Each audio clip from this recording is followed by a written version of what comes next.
अतिशय सुंदर गावातली भजनी मंडळी, टाळकरी तरुण मंडळी प्रभू रामचंद्राच्या कार्यामध्ये सामील आहे. प्रभू रामचंद्राचा आविष्कार झाला पाहिजे, राम जन्म झाला पाहिजे. कारण राम जन्म झाल्याशिवाय मनुष्य जन्माची सार्थकता नाही आहे. म्हणून मनुष्य जन्माची पूर्णता केव्हा आहे? राम जन्म झाला पाहिजे. कोणी म्हणेल महाराज राम जन्म एकदाच झाला. राम जन्म दरवर्षी होतो का एकदाच होतो? काही काही म्हणतील महाराज आम्ही दरवर्षी सोनक पिंपळगावला साजरा करतो. तसा राम जन्म दशरथ कौशल्याच्या उदरामधून प्रभू रामचंद्र प्रगट झालेले आहेत. ते युगाच्या दृष्टीने विचार करायला गेलो तर एका युगामध्ये प्रभू रामचंद्राचा प्रादुर्भाव झालेला आहे. प्रभू रामचंद्राचा प्रादुर्भाव झाला, उत्पत्ती झाली. प्रभू रामचंद्र तुम्हा आम्हाला दिसायला लागले. त्याच्याही अगोदर प्रभू रामचंद्राचा जन्म झालेला आहे. म्हणजे कौशल्याच्या उदरी येण्याच्या अगोदरही रामाचा जन्म आहे, कौशल्याच्या उदरात नंतरही रामाचा जन्म आहे, आणि त्याच्यानंतरही अनेक साधू संतांच्या हृदयामध्ये राम जन्म आहे. पहिला राम जन्म केव्हा झाला, कुठे झाला, कसा झाला आपल्याला सर्वांना माहीत आहे. अखिल कोटी ब्रह्मांड, या ब्रह्मांडाचा मालक परमात्मा, त्याला आपण आदी नारायण म्हणतो.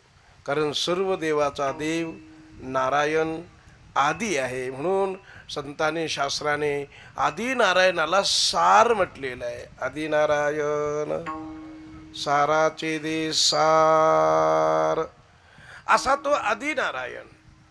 आदी नारायणाने हे सगळं ब्रह्मांड निर्माण केलं, ब्रह्मदेव निर्माण केला. पुढे सृष्टी रचना होत गेली. ब्रह्मदेवापासून काही मानसिक सृष्टी निर्माण झाली, काही ब्रह्मदेवापासून शरीराच्या अवयव बिंदू वगैरे घाम अशा काही वस्तूपासून काही सृष्टी निर्माण झाली. त्यामध्ये ब्रह्मदेवापासून ऋषी निर्माण झाले. त्या ऋषीमध्ये काही ऋषी संकल्प मात्रानेच निर्माण झाले. निस्ता ब्रह्मदेवाला संकल्प झाला, ऋषी निर्माण झाले. त्यामध्ये सनक सनकादिक निर्माण झाले, नारद निर्माण झाले. अशी अतिशय सुंदरशे देवर्षी, ब्रह्मर्षी, ऋषी असे वेगळ्या वेगळ्या पद्धतीचे आणि ऋषीमुनीची उत्पन्न होऊन गेले. त्यामध्ये देवर्षी, त्या देवर्षीमध्ये नंबर येतो नारदाचा. आणि ते नारद ब्रह्मदेवाच्या उपदेशाने अतिशय परिपूर्ण झाले. विठ्ठल विठ्ठल विठ्ठल विठ्ठल विठ्ठल विठ्ठल विठ्ठल. आणि मग त्या नारदाला या ब्रह्मांडाचं यथार्थ ज्ञान झालं. कारण उपदेश हा महत्त्वाचा असतो. मोठ्याकडून उपदेश घेतला की जगाचं ज्ञान होतं. लहानाकडून उपदेश जर घेतला, लहान माणसाकडून, संकुचित माणसाकडून, तर मोठा असलेला माणूस लहान होतो. लहान माणसाकडून उपदेश घेतला की माणूस संकुचित होतो, आपल्यापुरता होतो, मर्यादित होतो, आपल्या पंथापुरता होतो, आपल्या माणसापुरताच होतो. कारण उपदेश लहानाकडून घेतला की माणूस लहान होतो, आणि उपदेश मोठ्याकडून घेतला की माणूस मोठा होतो, व्यापक होतो. या दृष्टीने नारद महर्षी व्यापकतेला जाऊन पोहोचलेले.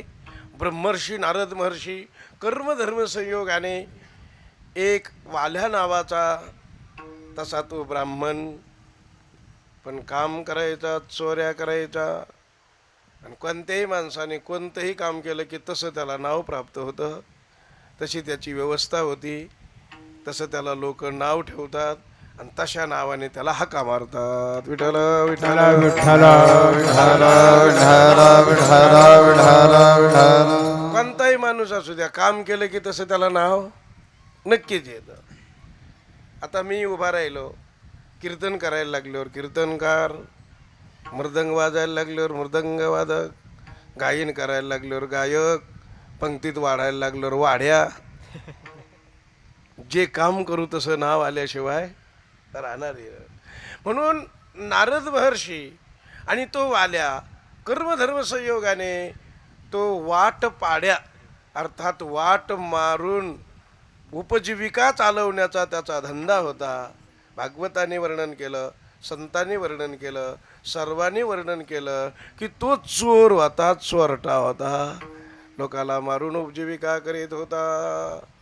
कर्म धर्म संयोग, मागचं पुण्य चांगलं, पुण्य उदयाला आलं, पुण्य फळालं की संतांची भेटी होते.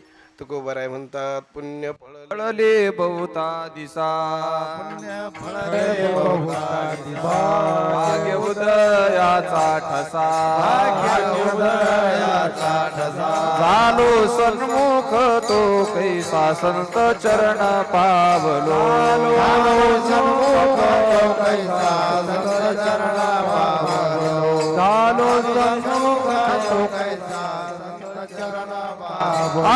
पुण्य फळले बहुता दिसा भाग्य उदयाचा ठसा झालो सन्मुख तो कैसा संत चरण पावलो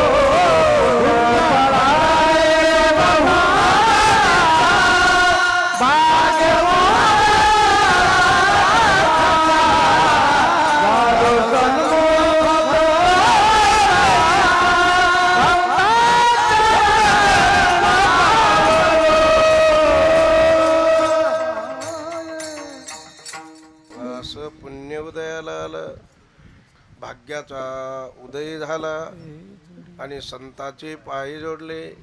अर्थात नारद महर्षीची भेट झाली.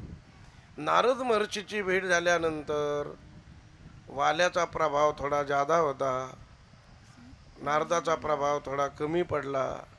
दोघांच्या थोड्या गप्पा सुरू झाल्या, बोलणं सुरू झालं आणि त्या बोलण्यातून नारदाचा प्रभाव वाढला आणि वाल्या कोळ्याचा प्रभाव कमी झाला. असं त्याला वाटायला लागलं आपण जे करतो ते चुकीचं आहे.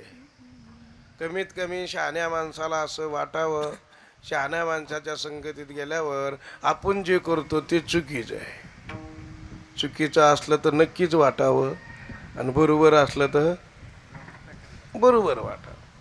म्हणून त्या वाल्याला वाटायला लागलं आपण जे करतो ते चुकीचं आहे. नारदाने काही विचार विनिमय दिले. नारदाने घरी जाऊन यायचं सांगितलं. कोणी वाटेकरी होत नाही असं लक्षात आलं. शेवटी त्या वाल्याने नारदाचे पाय धरले आणि मग नारदाने सांगितलं ठीक आहे मी तुला रामायण सांगतो.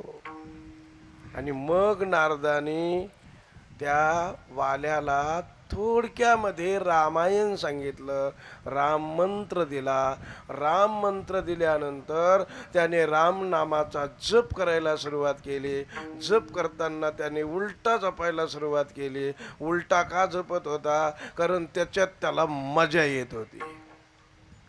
कारण बऱ्याच लोकांना राम राम राम राम म्हणण्यात मजा येत नाही, त्याला मजा येते मरा मरा मारा हाना कोटा मारा मार्यात मजा येते, त्याला आनंद येतो. नारदाने विचार केला आनंद तर एकच असेल, त्या एका आनंदामध्ये याला समरस करण्याकरता मरा मरा मरा मंत्र दिला आणि म्हण म्हटले मरा मरा मरा मरा. आणि असं रामायण त्याला सांगितलं, मंत्र दिला राम नामाचा आणि त्या साधनेमध्ये तो बसला आणि त्याच्या अंतःकरणामध्ये राम प्रगट झाला. मी काय सांगितलं? कौशल्या दशरथाच्या अगोदर राम प्रगट झाला. कुठे? वाल्मिक ऋषीच्या अंतःकरणामध्ये राम तयार झाला आणि राम तयार झाल्यानंतर त्याने चरित्र लिहायला सुरुवात केली. रामाच्या जन्मापासून तर प्रभू रामचंद्राचं दिव्य अलौकिक चरित्र लिहिलं. केव्हा लिहिलं? राम झाल्यानंतर लिहिलं का रामाच्या अगोदर लिहिलं? केले रामायण राम आधी केले रामायण रामा